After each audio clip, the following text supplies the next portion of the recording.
Qué alegría estar con cada uno de los aquí presentes, ver a aquellos hermanos que hacía tiempo no veíamos.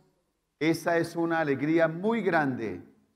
Ser la familia de la fe en medio de las pruebas y las luchas. Somos una familia unida por el amor de Jesucristo. Y a todos los que están también a través de la virtualidad, gracias por estar ahí conectado. Le bendecimos desde cualquier lugar donde se encuentre, Argentina, Polonia, Estados Unidos, Italia y cualquier otro lugar. A cada uno de ustedes, bendiciones en el nombre de Cristo Jesús. Y todos los hermanos aquí presentes les saludamos también con un aplauso a ustedes. Les decimos bienvenidos a esta transmisión. Bien, disponemos nuestro corazón para recibir el consejo de la palabra del Señor. Cada oportunidad de recibir la palabra es esa experiencia donde Dios quiere hablar a nuestro corazón. Sea una palabra sencilla, Dios tiene una palabra para cada uno de nosotros. Estamos comenzando el mes de Jehová Nissi. Dios es nuestra bandera. Y consideraba precisamente, si queremos ver la victoria del Señor, necesitamos entrar en esta dinámica de lo que vamos a compartir hoy. Una enseñanza que he titulado Una invitación que no debemos rechazar. Una invitación que no debemos rechazar. Y bueno, seguramente todos tenemos experiencia de invitaciones sociales. Invitan a cumpleaños, invitan a baby shower, invitan a casa shower, a dog shower, todo aquello que invitan hoy. Y bueno, yo personalmente no soy muy bueno para las reuniones sociales. Tengo que confesarlo, por mi naturaleza, por mi temperamento, no soy muy dado a estar en reuniones sociales. Hay gente que a toda invitación va, eso no se pierde en la corrida de un catre, dicen por ahí. Van a todo lo que le invitan. Yo no soy así. No sé cómo sea usted, si le gusten las invitaciones o no le gusten. Sin embargo, nos encontramos frente a una invitación que no debemos rechazar. Y la palabra está en Lucas, capítulo 9, los versículos 23 al 37. Si usted tiene la Biblia física, va a encontrar algo que le voy a explicar ahora, tan pronto leamos el texto. Lucas, capítulo 9, versículos 23 al 27. Hay una invitación que el Señor está haciendo aquí. El texto nos habla de la siguiente manera. Y decía a todos: si alguno quiere venir en pos de mí, niéguese a sí mismo, tome su cruz cada día y sígame. Porque todo el que quiera salvar su vida la perderá, y todo el que pierda su vida por causa de mí, éste la salvará. Pues ¿qué aprovecha el hombre si gana todo el mundo y se destruye o se pierde a sí mismo? Porque el que se avergonzare de mí y de mis palabras, de éste se avergonzará el Hijo del Hombre cuando venga en su gloria y en la del Padre y de los santos ángeles. Pero digo en verdad que hay algunos de los que están aquí que no gustarán la muerte hasta que vean el reino de Dios. Lucas es un hombre muy organizado al escribir y está hablando en el capítulo 9 de la dinámica del discipulado. Ha venido el llamamiento de los 12 discípulos, los ha enviado el Señor a hacer la labor y después se encuentran frente a la alimentación de los 5,000. Allí hay una pedagogía de la fe, de la dinámica de poderse respuesta a integrar a la multitud. Pero nótese, si usted tiene la Biblia y puede identificar este pasaje que hemos leído, está perfectamente ubicado en medio de dos enseñanzas vitales. Una, cuando el Señor está anunciando su muerte. Dice, voy a morir, va a venir un momento desafiante, partiré, habrá sacrificio. Después les hace esta invitación y seguidamente viene la experiencia del monte de la transfiguración. No es casualidad que la enseñanza del discipulado esté entre la muerte y la gloria. No podemos anhelar la gloria sin haber pasado por la muerte. Y esa es la dinámica que Lucas quiere dejar como fijación en cada uno que quiere ser discípulo de Jesús. Y bien, el pasaje está dejando ver a Jesús con una invitación extraordinaria a la multitud. Aprovechó el momento. Recuerdo una vez más que había multiplicado los panes y los peces. Mucha gente. Y el Señor dice, es el momento perfecto de escoger los discípulos. Y voy a lanzar una invitación a la multitud. Y es donde está diciendo, ¿quién de todos aquellos que comieron pan, que participaron de los peces, que los seguían por curiosidad, que habían recibido sus beneficios, quién de ellos realmente quería comprometerse a ser su discípulo? Y según este texto, nos está diciendo que como hijo de Dios debemos tomar la decisión si nos quedamos en la multitud o nos hacemos discípulos de Jesús. ¿Qué quiere usted? ¿Quedarse en la multitud o ser discípulo de Jesús? Vamos a considerar entonces las implicaciones que conlleva esta dinámica de la invitación que Jesús hace para escoger y consolidar realmente sus discípulos. Lo primero que el Señor hace es una invitación para todos. Nótese que la invitación está abierta y cuando hay celebraciones como las que hablábamos de cumpleaños, baby shower, un matrimonio, nótese que los interesados de los invitados seleccionan quién quiere ir y quién no quiere ir a su reunión. De hecho, ese es uno de los problemas complejos cuando hay una celebración. ¿A quién invitar y a quién no invitar? Y no falta el que después diga, todo bien, no me invitó, ¿no? No me tuvo en cuenta. Pero esa es una complejidad. En la época de Jesús, recordemos que habían escuelas de pensamientos de Platón, de Sócrates, de Heródoto, grandes filósofos y grandes pensadores de aquella época, y ellos tenían aprendices que les seguían en una relación de sumisión.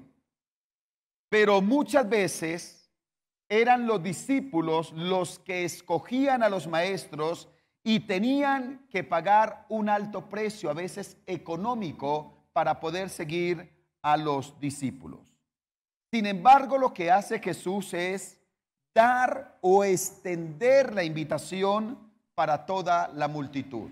Esto desvirtúa aquellas corrientes teológicas como el calvinismo, que de alguna manera incluye el determinismo, donde dice que Dios realmente escogió a unos para ser salvos y otros para condenarse. La famosa predestinación. Los que nacieron para ser salvos y los que nacieron para ser condenados. No hay tal cosa en la Biblia. Lo que el Señor nos deja ver es que la invitación para ser sus discípulos es una invitación para todos. Así que el Señor abre la posibilidad a la multitud y dice, si alguno de ustedes quiere venir en pos de mí. Y esta invitación es para todos los que estamos también aquí, para los que están en la virtualidad. Y alguien podría decir, pastor, pero yo ya soy cristiano, yo ya soy discípulo. Es más, yo ya hice el discipulado. Y ese es un error que a veces hemos cometido reducir la palabra discipulado a un curso que se hace antes del bautismo. Y algunos dicen, no, yo ya no quiero, yo ya hice el discipulado, es más, yo ya estoy en el seminario, yo ya soy graduado.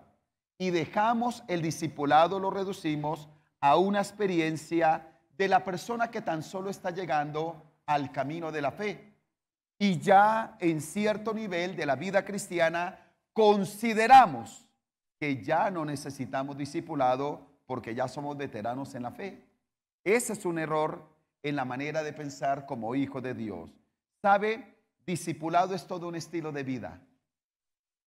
Discipulado es todo un estilo de vida en el cual debemos estar ahí. Y de alguna manera la palabra discipulado abre la interpretación a un corazón que se deja enseñar, que es maleable, que es consciente de que todos los días debe depender de su maestro. Y no podríamos nosotros pretender un día a ser discípulos y ser maestros de la palabra si no estamos dispuestos a vivir el discipulado. Así que el Señor abre esa posibilidad de quién quería ser realmente sus discípulos.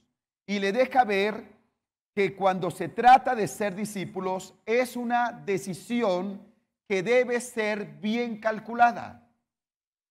En el mismo Evangelio de Lucas, más adelante, el Señor Jesús está diciendo palabras como estas: ¿quién de vosotros que comienza a edificar una torre no se sienta primero y calcula los gastos, no sea que comenzando a edificar no pueda terminar y los demás hagan burla de él?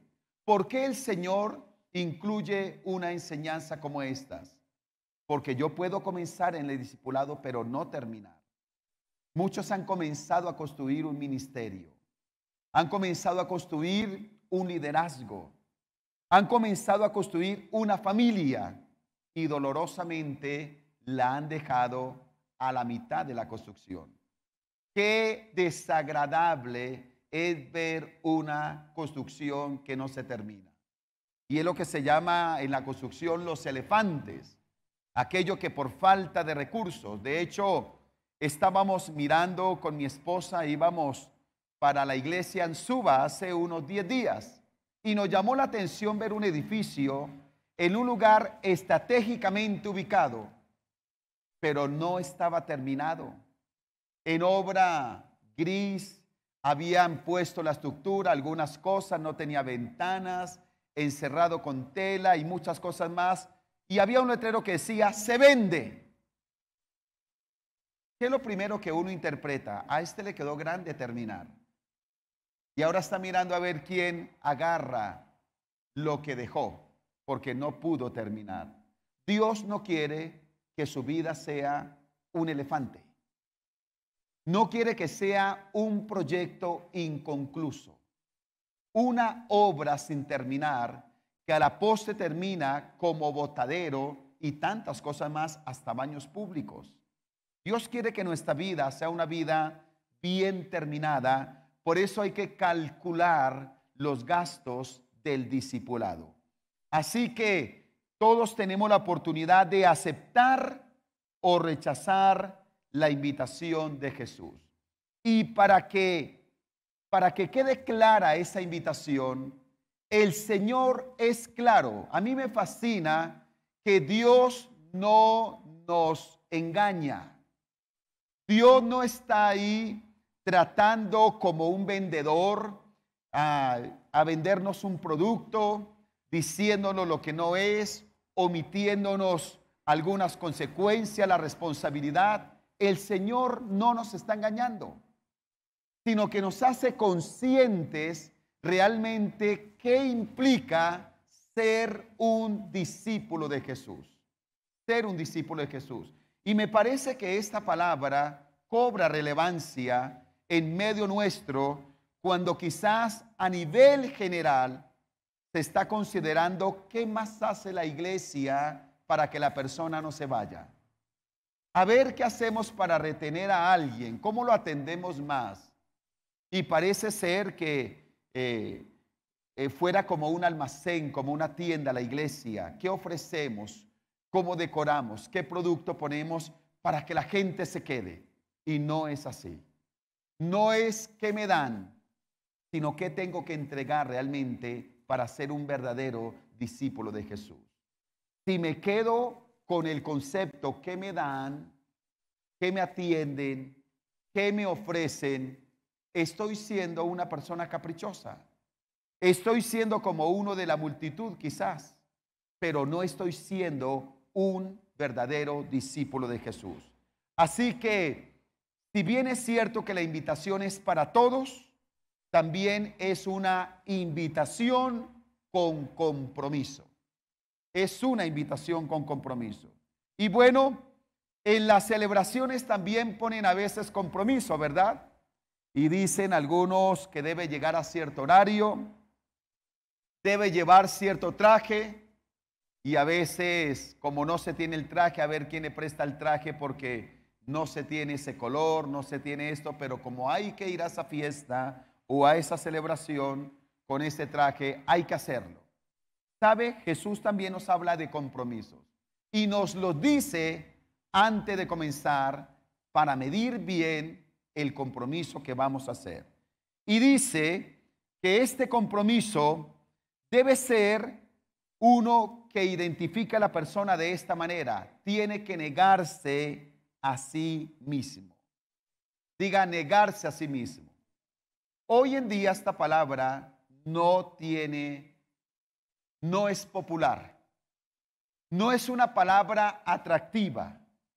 Más cuando estamos en medio de una sociedad que alimenta la satisfacción personal. Todo lo que nosotros vemos, lo que se crea a través de la publicidad, a través de los medios, a través del mercado, está preparado para satisfacer a la persona, para que se sienta bien, para que su vida sea cómoda. Por eso hay halagos, hay ofertas, todo es para reducir sacrificio y aumentar la comodidad de las personas. Pero Dios nos está diciendo algo que tiene vigencia en todos los tiempos de la iglesia. El discípulo tiene que negarse a sí mismo. Y eso sí que duele. Y eso sí que mata la carne. Porque cuando nos negamos a nosotros mismos, estamos diciendo que mi vida totalmente le pertenece a Jesús. Que lo que tengo le pertenece a Jesús. Nótese que los discípulos de las diferentes escuelas no se negaban a sí mismos. Lo que hacían era incrementar su conocimiento, lo cual les iba a producir también vanagloria, y buscaban a través de ello un estatus, una posición entre la sociedad. Pero el Señor está diciendo, no será así entre ustedes. El discípulo sabe que no son sus derechos, sino que es la voluntad de Dios. ¿Sabe qué es algo feo para nosotros? Renunciar a los derechos. ¿Sabe por qué pelea la gente? Por sus derechos. Y vaya que nos toquen los derechos. Y ahí hay protestas, ahí hay cosas, colocan la bandera al revés, se ponen de cabeza, rompen vidrios, hacen muchas cosas porque están exigiendo los derechos. Pero qué tremendo que en la vida con Jesús nos está diciendo que no son mis derechos, sino es la voluntad de Dios. Por ejemplo, mi derecho sería que si alguien me ofendió, tiene que pedirme perdón, porque ese es mi derecho. Pero el Señor dice, no, mi voluntad es que tú vayas y pidas perdón. ¿Es fácil pedir perdón? No, no es fácil pedir perdón. El derecho es que si alguien me hizo algo, yo retengo el odio. Pero el Señor dice, no, perdona la falta, pásala por encima. Eso mata la carne. Eso no nos gusta a nosotros. Nos mordemos la lengua, pero es lo que el Señor está diciendo. necesitamos, un discípulo tiene que negarse a sí mismo, ceder a los derechos. Predomina el amor, predomina la humillación, predomina la abnegación. Términos no famosos, pero que identifican a un discípulo de Jesús. ¿Decimos amén a eso? No, no es fácil decir amén a eso. Si usted lo dijo de pronto sin pensarlo, pero no es fácil. Porque necesitamos renunciar a nosotros mismos, morir, callar cuando queremos gritar, quedarnos en silencio cuando queremos exigir.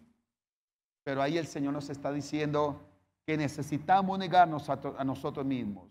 No mis planes, sino el propósito de Dios. No mis planes, no lo que yo quiero. El discípulo que ha cedido los derechos sabe que ya no son los planes suyos, sino es el plan de Dios, es el propósito de Dios. Sabe que la gran mayoría de nuestra vida nos dedicamos a buscar y a cumplir nuestros propios planes, nuestros propios deseos. Y si usted identifica los personajes en la palabra de Dios que fueron grandes héroes, que marcaron la historia, fueron aquellos que un día determinaron renunciar a sus planes para permitir que la voluntad de Dios se cumpliera en ellos. Usted tiene el ejemplo de Abraham, 75 años haciendo sus planes, pero ese día murió a los planes suyos para que el propósito de Dios se cumpliera en su vida. En otras palabras, no le estoy diciendo que no estudie, que no tenga una empresa, que no tenga un proyecto, pero que todos los días podamos decirle, Señor, aquí estoy, ¿qué quiere de mí? Tengo la empresa, tengo el negocio, tengo esto, pero ¿qué quiere de mí? ¿A dónde me quieres? ¿Qué quieres hacer con mi vida? Que no sea mi plan, que todos los días yo sepa que estoy cumpliendo el propósito de Dios. Eso es importante. Creo que un domingo anterior le decía, en mi caso, yo he tenido que morir a eso, porque sin darse cuenta uno puede estar viviendo sus propios planes. Yo podría como pastor estar viviendo mi propio plan, pero un día tuve una experiencia con Dios y le entregué al Señor la iglesia, le entregué al Señor el trabajo en el concilio, le entregué al Señor la dirección de Libres Panamá, se lo entregué todo. Cuando yo entrego todo, escúcheme esto, mi corazón y mi oído podrá estar dispuesto para recibir las órdenes de Dios. ¿Usted no se ha puesto a pensar si Dios lo necesitara a usted en otro lugar en este tiempo? Pero a veces, como estamos agarrados a nuestros propios planes, no podemos escuchar el propósito de Dios.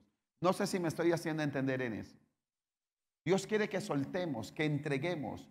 Sí, lo estoy administrando, pero Señor, dispuesto a cumplir tu propósito cada día. No se apegue a nada de este mundo. No se apegue a nada, porque eso le impedirá cumplir propósito. No mi imagen, sino su testimonio. Eso es negarse a uno mismo. No mi imagen. Yo no estoy aquí para vender mi imagen, ni a través de la virtualidad, ni a través de la presencialidad. Ese no es el propósito del Señor. Cuando uno se niega a sí mismo, no es mi imagen. Por incrementar la imagen, la gente vive de apariencia. La gente invierte mucho dinero. La gente se puede volver hasta hipócrita porque hay que defender su imagen. Fulano de tal, fulana de tal. Negarse a sí mismo es no mi imagen, sino el testimonio realmente de quién soy yo. Y esta semana me quedó una enseñanza muy interesante. Estábamos el viernes precisamente en reunión con los pastores en el eje cafetero. Y Dios me habló y me dejó algo muy en claro. Yo quiero ser testimonio a los demás, no de lo que ven en mí, sino de lo que no ven en mí. Reflexiones sobre eso. Una cosa es ser testimonio de lo que ven en mí cuando usted me está viendo, pero yo quiero ser testimonio de lo que no ven en mí, de mi vida privada, de quién soy a solas, de qué hago, qué deseo. Para mí, Santiago Rodríguez es mi mayor desafío. No sé cuál es el suyo, pero eso es no mi imagen, sino su testimonio. Eso quiere decir negarse a sí mismo, definir quién es el primero en mi vida. Y le hablo a usted que está en la virtualidad y usted que está aquí presente. ¿Quién es primero? ¿Usted o Dios? Y eso se demuestra no con palabras, sino con hechos. Si alimento más lo que yo quiero o la voluntad del Señor. Negarse a sí mismo, tomar la cruz. Vamos a ir rápido por el tiempo. Tomar la cruz. La cruz. La cruz es más allá de un amuleto o un accesorio. Hoy la gente usa cruces, se las tatúa, pero la cruz realmente era un símbolo de vergüenza, de humillación, de muerte, de escarnio. Eso era la cruz, un instrumento de suplicio.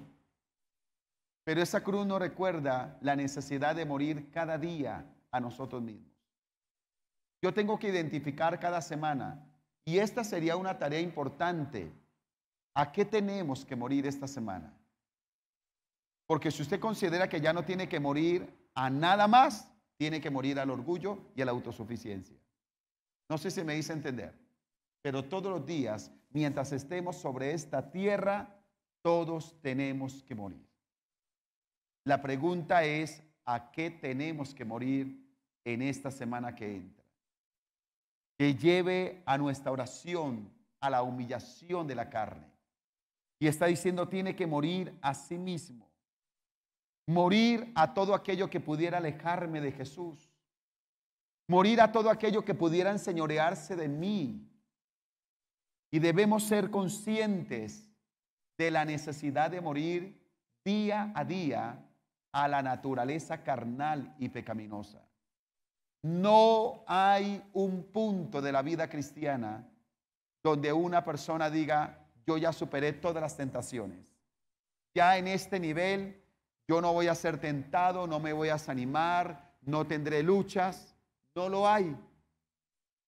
Fue verdad que una hermana mía alguna vez me dijo estas palabras. Me dijo, pastor, qué lindo que usted ya no tiene tentaciones. No hay un punto así en la vida. Pero es que es el pastor. El pastor es de carne y hueso. Es que es fulana de tal, es fulano de tal, es que mire tantos años, es que mire el título que tiene. Siempre seremos de carne y hueso. Si somos conscientes de eso, entenderemos la importancia de tomar la cruz para doblegar la carne cada día ante el señorío de Cristo. Decimos amén a eso. Necesitamos hacerlo. Descuide la carne y verá cómo esa terrible carne se revela. Esa carne se quiere volver a enseñorear. Esa carne de vez en cuando nos está diciendo, ¡hey, todavía estoy viva! Nos recuerda que esa carne todavía está viva. No, pero es que yo llevo 40 años de cristiano. La carne sigue viva. La carne siempre estará viva. Lo que hay que hacerla es ponerla bajo el señorío de Cristo, doblegarla para que no se enseñoree de nosotros. Y seguirle. Los tres requisitos que está poniendo, las tres condiciones: negarnos, tomar la cruz y seguirlo. Al fin y al cabo son tres verbos que nos están diciendo que es una acción, no una intención. Seguirlo, para decir que es su agenda y no la mía. Es su agenda y no la mía. Yo sí estuve considerando y analizando, y felicito a usted que está aquí. No quiero que el que está a través de la virtualidad se sienta mal, pero yo vi que la virtualidad nos estaba alterando la agenda. Y en el retorno al templo, ¿sabe qué encontramos? Muchos creyentes que ya habían hecho el domingo su agenda. ¿Por qué no pueden ir? No, es que paseos, negocios, es que estoy con esto, con lo otro. ¡Ey! Se nos está olvidando, queridos, que el día del Señor todavía es el día del Señor. Que hay que respetarlo, que hay que valorarlo, que hay que tenerlo en cuenta. No es un favor que le hacemos al pastor volver al templo. Vamos al templo porque pobrecito el pastor, ¿qué tal que ve al templo vacío? No, pues a mí me da tristeza, pero es la responsabilidad de todos. Es el compromiso de todos. Es saber que debemos estar en la agenda de Dios y no en la nuestra. Es decir, que donde Él esté, yo estaré. Yo estaré donde Él esté. Así que la salvación es un regalo, pero el discipulado tiene un alto precio. La salvación es un regalo, pero el discipulado tiene un alto precio. Si ser discípulo fuera fácil, muchos serían discípulos. Y cada día será más desafiante ser discípulo en medio de una sociedad de antivalores, una sociedad deplorable, una sociedad de tantas cosas. Ser discípulo es de valientes. ¿Todavía quieres ser discípulo de Jesús? ¿Todavía quieres ser discípulo? Pero sabe, si bien es cierto que es una invitación para todos, es una invitación con compromiso, también es una invitación con garantías. Es una invitación con garantías. Mire cómo nos está dejando ver el texto que hay unas garantías para el que acepta ser discípulo de Jesús. Y bueno, si vamos al compromiso y antes de abordar las garantías, hay momentos que uno quisiera hasta renunciar. Se siente uno sin fuerzas, ¿cierto? Yo creo que hay momentos que usted dice, esto de ser discípulo del Señor es muy duro. Tener que perdonar, me siento sin fuerzas. La batalla ha arreciado. Pero como el Señor sabe que ser discípulo hay una demanda, también nos deja ver que si lo hacemos a la manera de Él, la invitación también implica garantías.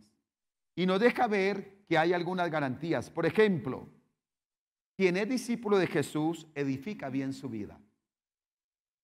Edifica bien su vida.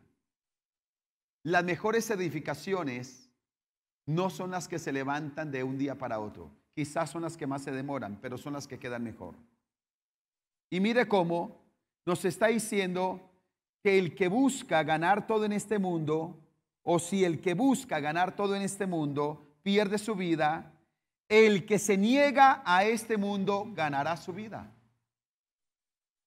Esa es una recompensa, va a edificar bien.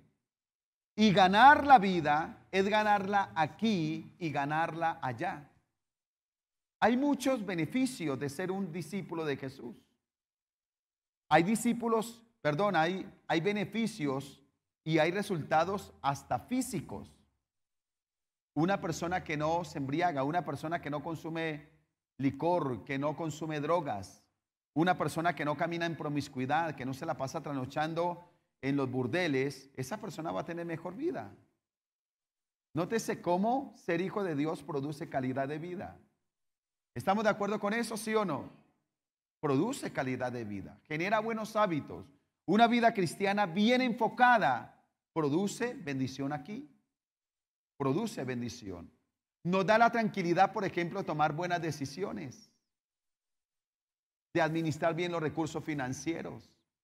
Cuando yo soy un discípulo de Jesús, no solo me limito a recibir información, sino que acepto la transformación.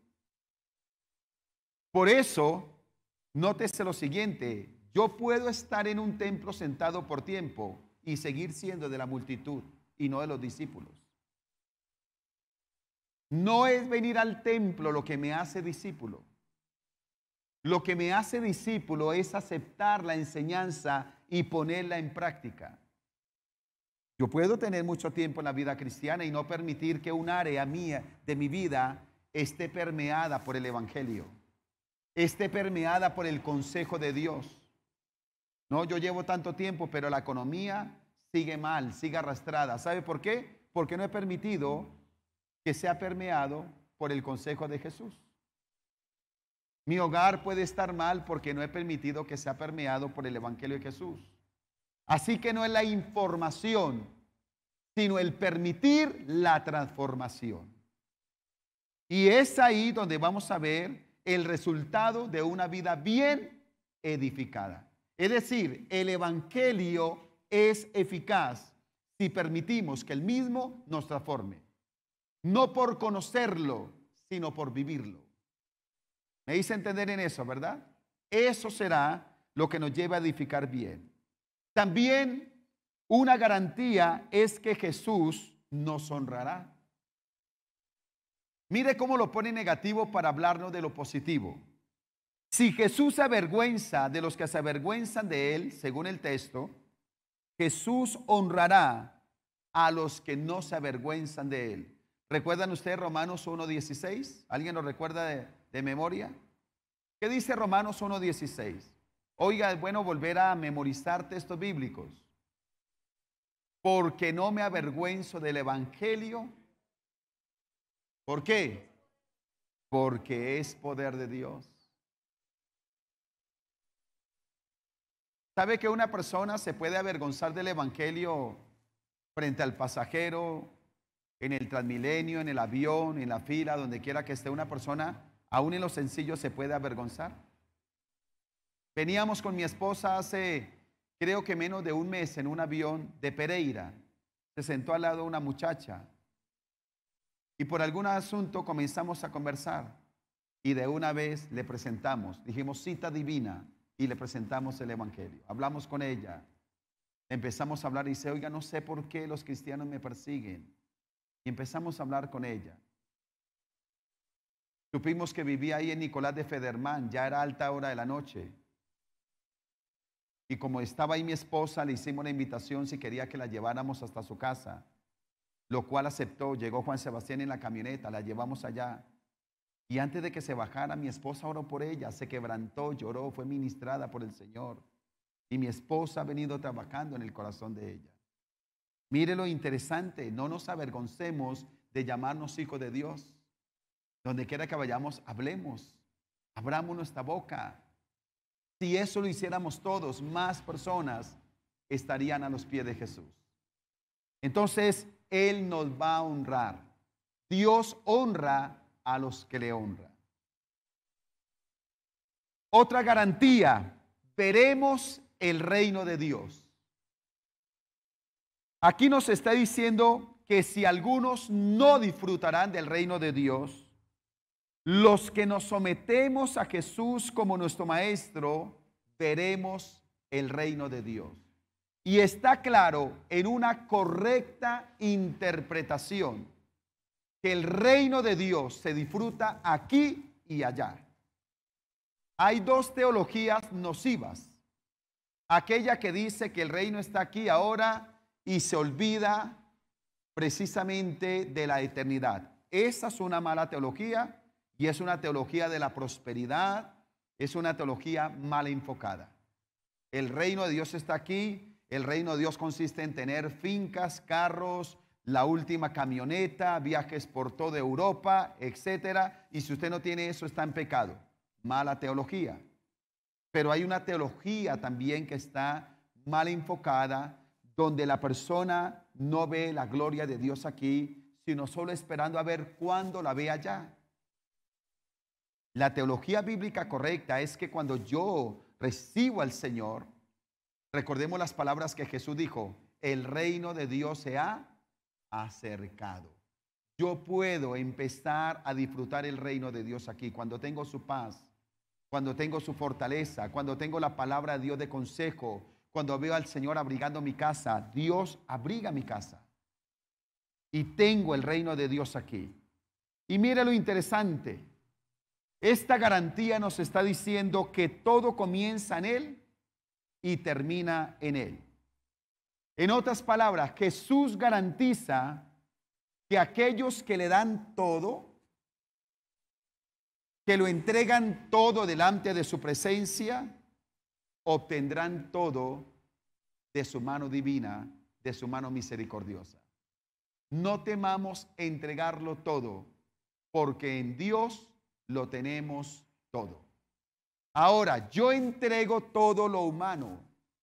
Yo entrego lo defectuoso. Yo entrego lo limitado, porque así soy como ser humano. Pero de Dios recibo toda suficiencia. Así que no hay un discípulo que haya salido defraudado de la mano del Maestro. Los discípulos de los demás filósofos adquirían tan solo un conocimiento, pero no tenían la satisfacción en todas las áreas de su vida. Nosotros sí la tenemos. Nosotros la tenemos aquí y la tenemos en la vida eterna. Mi conclusión: no hay discipulado barato. Si usted quiere un discipulado barato, no está aquí. No es el del Evangelio. Un discipulado barato es improvisado a mi manera. El Señor me bendiga, pero sigue soportando mis caprichos. Yo soy así, y si le gustó al Señor, o si no, mira a ver qué va a hacer. Y entonces el Señor anda en angustia en el cielo a ver qué hace con esa persona. No, Dios no anda en angustia. El discipulado, o no hay discipulado barato. Y tenemos que hacernos esta pregunta: ¿qué está siendo una amenaza para ser un buen discípulo de Jesús? ¿A qué tenemos que morir? Por estos días, ¿a qué tenemos que renunciar? ¿Qué se está levantando y se puede convertir en esa amenaza? Dios nos está llamando y nos está haciendo una invitación que no debemos rechazar. Coloquémonos en pie, por favor. ¿Quieres ser discípulo de Jesús? Es una buena pregunta si usted quiere ser discípulo de Jesús. Tal vez tenemos que negarnos a nosotros mismos para seguir en el ayuno. Pastor, ¿cómo se niega uno a sí mismo? Por lo menos niéguese a la comida hasta la 1 de la tarde. Hay algunos que no pueden negarse eso. Ay, es que Dios sabe que es que me da como un malestar. Es que es como, no sé si fue que me dio el COVID y no le ha dado nada. Por no ayunar, flojos. Hasta en esto tenemos que aprender a negarnos. Qué interesante. Cerremos nuestros ojos y oremos. El tiempo se va. Con los ojos cerrados.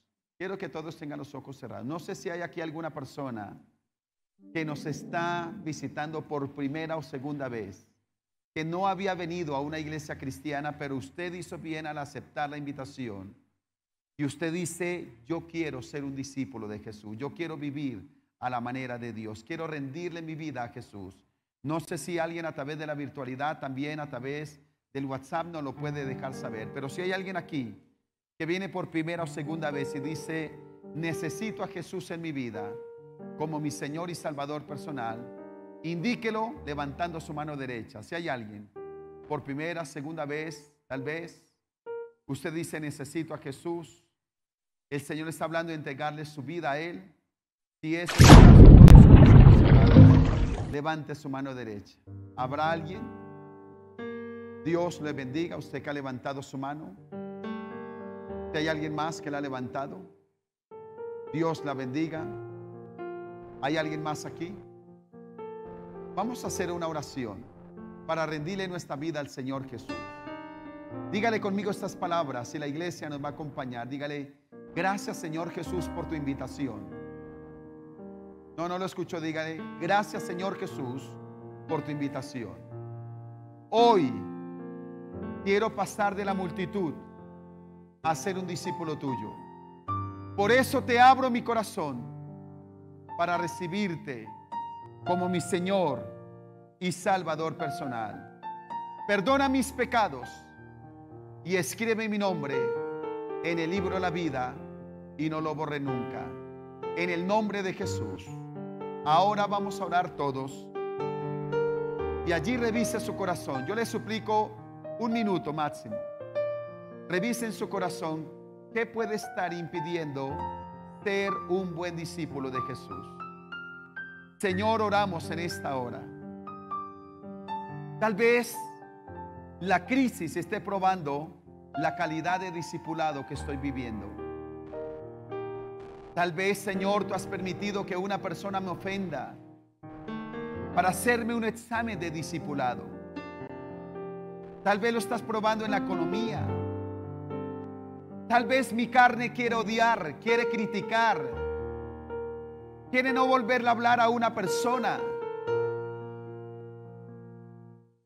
Pero el discipulado me dice que debo perdonar y que debo amar. Tal vez la carne me está diciendo que debo mentir para quedar bien y para que el negocio se me dé. Pero el discipulado me dice que debo ser veraz, que debo vivir a tu manera, Señor amado. Tal vez la carne me esté diciendo que debo alimentar mi imagen y exigir mis derechos.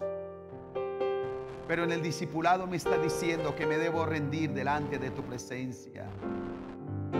Tal vez a la carne le guste ver televisión, estar en la internet, mirar cosas incorrectas, mucho más. Pero en el discipulado me dices que debo orar, que debo ayunar, que debo buscarte, Señor amado. Ayúdanos a todos, Señor, a aceptar la invitación de ser un verdadero discípulo a la manera de Dios. Te lo pedimos en esta hora. Yo clamo, Señor, para que todos vivamos a tu manera, para que la carne no se enseñoree de nosotros. Dígale eso: Señor, ayúdame a que la carne no se enseñoree de mí. Por allá, cuando se quiere despertar la carne y quiere llevarme a prácticas incorrectas, dígale: Señor, ayúdame. Hoy oro para que cuando vengan esos momentos yo pueda vencer en tu nombre. Y en Cristo Jesús proclamo una iglesia discípula y no una iglesia que es multitud. Te lo pido, Padre, en el nombre de Cristo Jesús. Amén y amén. El Señor les bendiga.